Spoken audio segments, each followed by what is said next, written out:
नमस्कार दोस्तों, स्वागत है आपका स्टेनो गुरु यूट्यूब चैनल में। तो आज की वीडियो में हम लोग प्रैक्टिस करेंगे 80 शब्द प्रति मिनट की स्पीड से डिक्टेशन, जो कि पूरे 10 मिनट का रहेगा।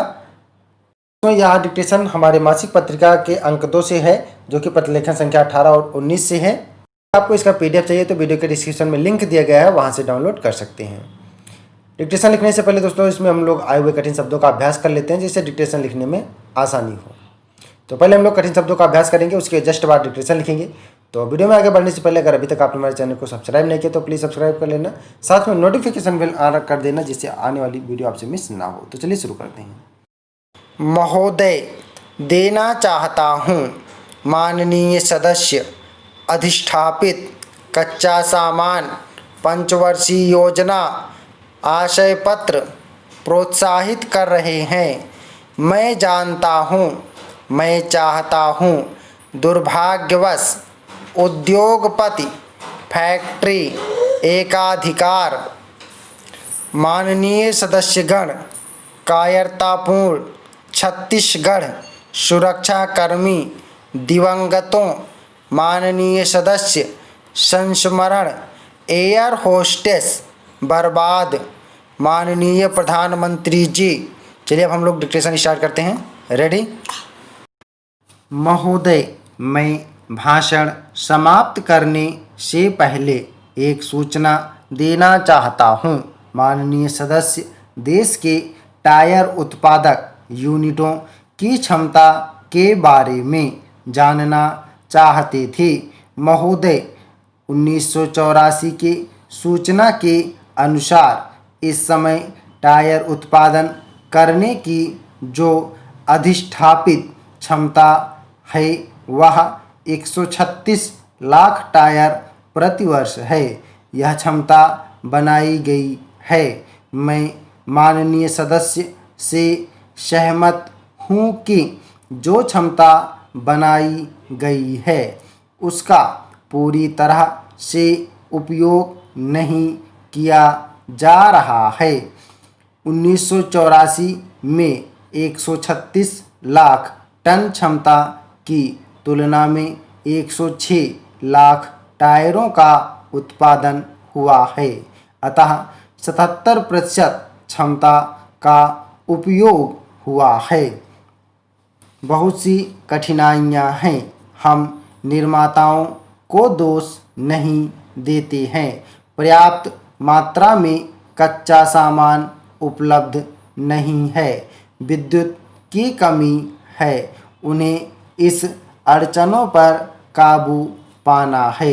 ऐसे बहुत से टायर उत्पादक यूनिट हैं जिनके पास अपनी बिजली तैयार करने की क्षमता है। वे हमेशा स्थानीय बिजली ग्रिड पर निर्भर नहीं रहते हैं। इन सभी दिक्कतों के कारण स्थापित क्षमता का उपयोग नहीं कर सके हैं, लेकिन हम वर्तमान पंचवर्षीय योजना के अंत तक 474 लाख टायर प्रतिवर्ष की क्षमता के उपयोग के लक्ष्य को प्राप्त करना चाहते हैं। अतः हमें अतिरिक्त क्षमता बनानी होगी। इसके लिए हम आशय पत्र जारी कर रहे हैं और हम कुछ और लोगों को भी इस क्षेत्र में उद्योग लगाने के लिए प्रोत्साहित कर रहे हैं। मैं जानता हूँ कि माननीय सदस्य भी इस तथ्य को जानते होंगे कि देश में टायर उत्पादन के लिए 23 यूनिटें हैं, लेकिन केवल 6 या 7 उद्योग गृह ऐसे हैं जिनका वास्तविक रूप से इस बाजार पर एकाधिकार है। देश में या 6 या 7 गृह ही 70% टायरों का उत्पादन कर रहे हैं। मैं नहीं चाहता कि यहाँ एकाधिकार निरंतर बना रहे। मैं चाहता हूँ कि इस क्षेत्र में और अधिक उद्योगपति तथा अन्य छोटी यूनिटें आगे आएं। अतः हमने आशय पत्र जारी किए हैं, परंतु दुर्भाग्यवश उन्होंने टायरों का उत्पादन आरंभ नहीं किया।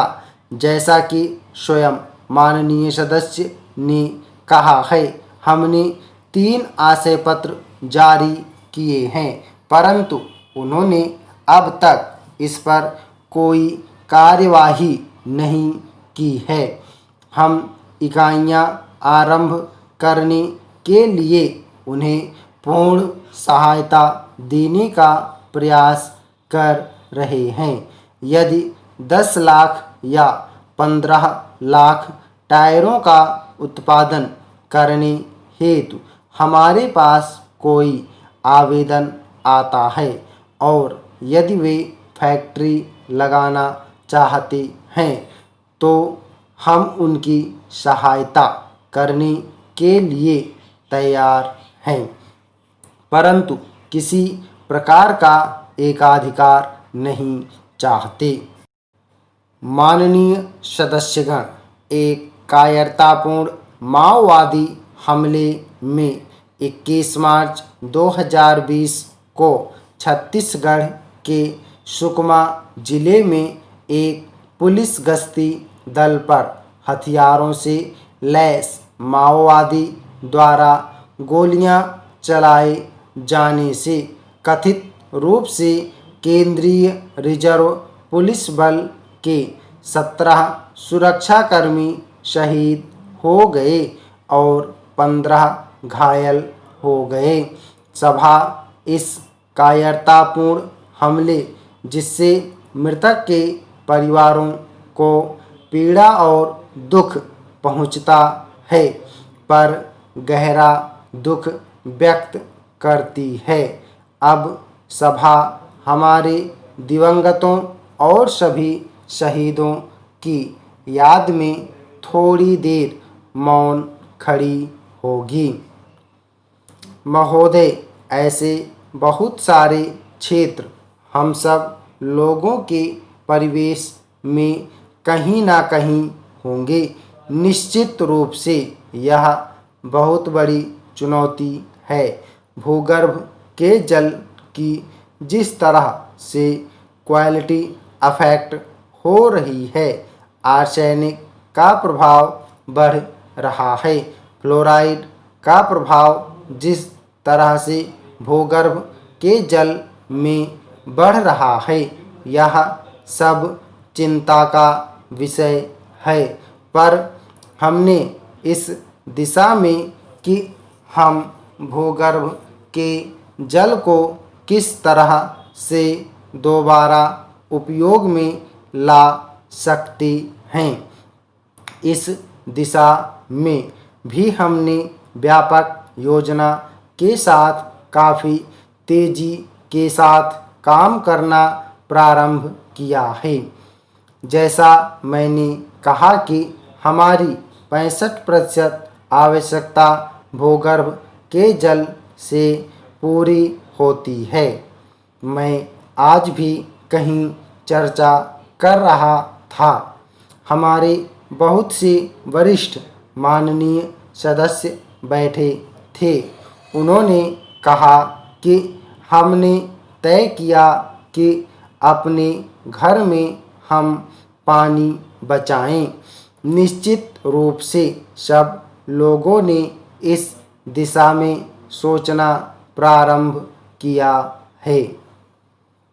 मैं आप सबके साथ एक संस्मरण साझा करना चाहता हूँ। कुछ दिन पहले मैं हवाई जहाज़ से मुंबई से दिल्ली आ रहा था।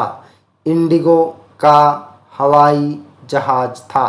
मेरे साथ एक महिला और उनकी एक छोटी सी बच्ची बैठी थी। एयर होस्टेस ने लाकर पानी का गिलास दिया। मैंने अपना पानी पिया और पानी का गिलास तोड़कर सामने पॉकेट में रख दिया। उस छोटी सी बच्ची ने भी 2-3 बार में पानी का गिलास पीकर अपने पानी को समाप्त किया। उनकी माता जी ने एक घूंट पीकर पानी का गिलास रख दिया। थोड़ी देर में जब एयर होस्टेस सामान इकट्ठा करने के लिए आई तो हमने सबने गिलास दिया। उनकी बच्ची ने भी गिलास डाला और उनकी माताजी जब आधे से ज़्यादा पानी से भरा गिलास उसमें डालने लगी तो बच्ची ने उनका हाथ पकड़कर कहा कि नहीं मम्मा, आप जल बर्बाद मत करो, प्रधानमंत्री जी ने मना किया है। 5 साल की बच्ची इस दिशा में सोचने लगी। निश्चित रूप से यह एक बदलाव है जो माननीय प्रधानमंत्री जी के नेतृत्व में है कि लोगों की सोच में बदलाव आ रहा है। स्टॉप। दोस्तों आप लोग इसको प्रैक्टिस करिएगा। 80 शब्द प्रति मिनट की स्पीड से था। 820 शब्द आए हैं इसमें टोटल। उम्मीद करता हूं दोस्तों वीडियो आपको पसंद आया होगा, तो वीडियो को लाइक कर देना। पीडीएफ इसका आपको हमारे टेलीग्राम पर मिल जाएगा। टेलीग्राम का लिंक वीडियो के डिस्क्रिप्शन में दिया गया है। और अपना बहुमूल्य सुझाव हमें कमेंट बॉक्स में जरूर देना ताकि आने वाली वीडियो में हम और बेहतर कर सकें। चैनल को सब्सक्राइब करना ना भूलें, साथ में घंटी के बटन को जरूर दबा के रखना जिससे इंपॉर्टेंट वीडियो की नोटिफिकेशन आपसे मिस ना हो। Thanks for watching. जय हिंद, जय भारत।